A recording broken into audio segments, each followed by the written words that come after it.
First of all, let me tell you a few common problems that may require the window maintenance and what causes them.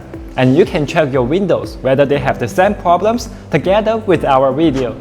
First of all, draft, which is caused by the small air leak through the small gap on the frame, and also the worn out seals. Second, foggy glass. The failure of the seal unit will cause the glass to be foggy. Also, our window will have the problem of sticking or hard to open. The dirt builds up on the track or the frame.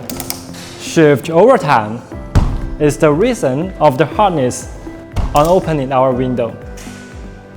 If your window sounds squeaking, it is the lack of lubrication. And it will cause the metal part to rub. We also have problems on loosening handles and locks.